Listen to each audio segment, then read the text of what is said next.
Hello again, everybody. This is L.A. Kendrick from the House of Havoc, the Crib of Chaos. Bring you another short weekly horror story entitled Half Past Bad, Part 1. Let's get right into it. Now, what we have is an elite special operatives force, but better. They have no affiliation to the government, but the government always contracts this group out to hunt down and track the craziest stuff so that the U.S. government will have deniability if anything goes wrong. And so the group is led by a guy by the name of Ray Sting, and he's accompanied by 5 other elite special operatives that specialize in fields of biotechnology, surveillance, tracking, hand-to-hand weapon specialists, etc., etc. But they've been contracted out by the government to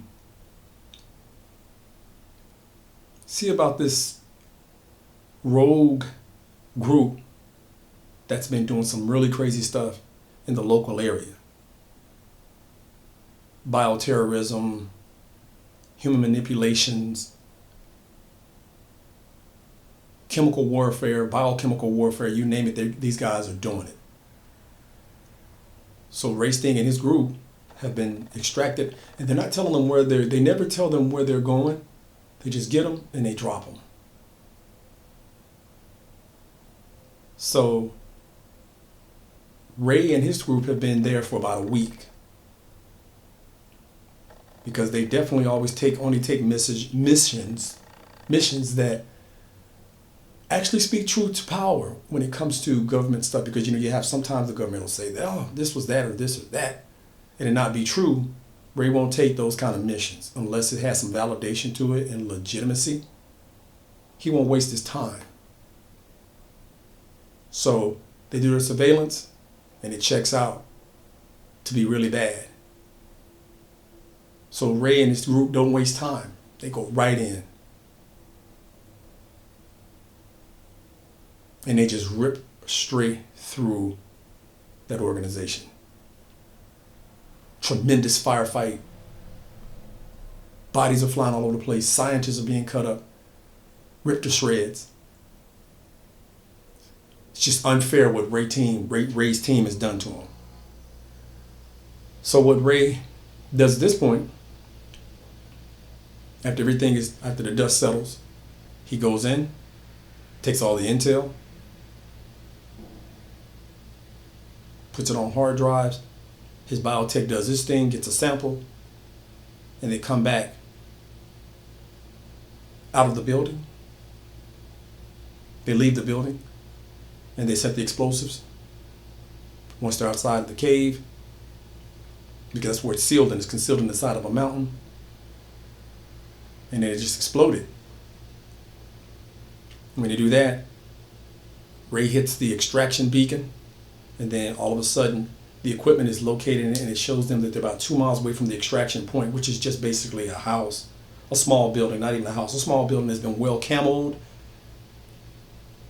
and it's literally like an oasis spot, where you have some lush vegetation, a pond or a river or a small lake.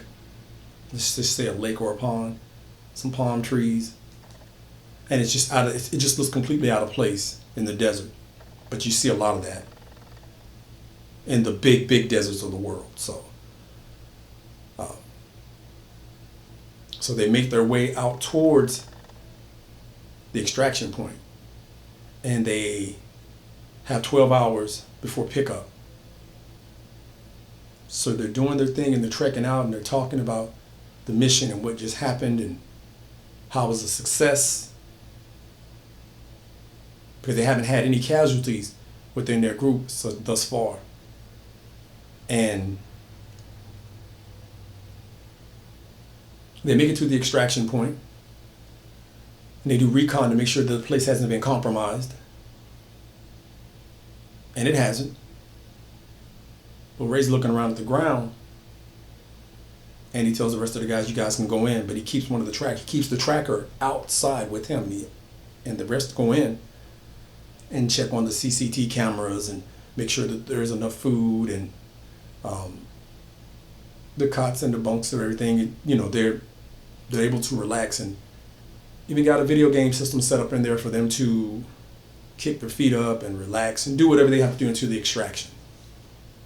But Ray's talking to the tracker and he says, have you ever seen footprints like this? And the tracker says, no, never. He said, what do you think they are? He said, well, could be anything. But because there's desert in all directions, how could anything survive out here like this? This oasis couldn't sustain anything like this, and these tracks look pretty fresh. And he said, how fresh? Ray asks. And he says, well, I'd say between 15 to 30 minutes ago. So Ray says, okay. So what I need you to do, get tripwire, and you guys come out here and you set up some traps, so anything that comes too close to the building, it gets set off. And we get an early warning. But you guys stay ready for anything because we don't know what's been released out here in this desert, okay? So they go back in, Ray goes in, checks out everything, and then tripwire and the tracker, they get everything set up, and then they come back in. Everybody's having a good time, they're laughing, they're drinking. You know, they're just glad, they're just, you know, ecstatic about the fact that they've done another great job, another incredible payday for them. But then their CCT cameras start going out one by one. You'll see something dart in front of it, gone. Another one dart in front of it, gone. Another dart in front of one of another one, it's gone. So Ray's alerted by the guy that's doing the surveillance on the cameras. So Ray steps back outside and looks around, and it's dark outside at this point. So Ray turns on his light. He has his light on his weapon, and he's scanning the area, and he can hear like a low growling, but it's almost like a growl that penetrates his chest. But he's looking for eyeshine. He doesn't see anything. He can hear some rustling in the bushes, but then it stops. So Ray lowers his gun to the low. He brings his gun back down to the low ready position, and he bags back into the building.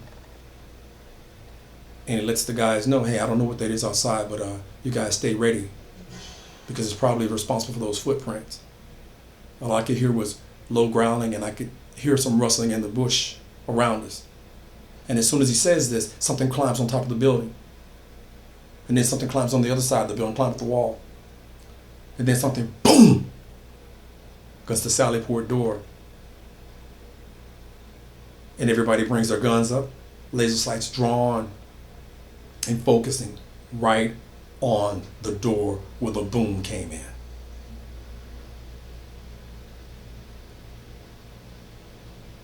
They're ready for anything at this point, even though they have no idea what's out there waiting. I'm going to leave it there. We're going to pick it back up. But this is part one of Half Past Bad from the House of Havoc, the Crib of Chaos. Again, remember you guys, this is just a hobby of mine. And what I want to do is to make sure that during these times of Corona, when we can't get out and we're not easily able to find access and entertainment, that I do my part and provide some of that. I'm already a published writer, have work out there right now, and have t-shirts, you name it, I have it. But my published work is already out on Amazon, Barnes & Nobles, Ingram, Nook, Kindle, and a couple of other major outlets. So we already have published great work out for all age group. We have a separate group for the 10 and up, and we have something for the adults, and this is just for the adults as far as sci-fi is concerned, and horror stories as well. If you like what I'm doing, or you can appreciate the effort, feel free to drop a couple of dollars off of my Cash App, which is $outrage95. That's a capital O for the outrage.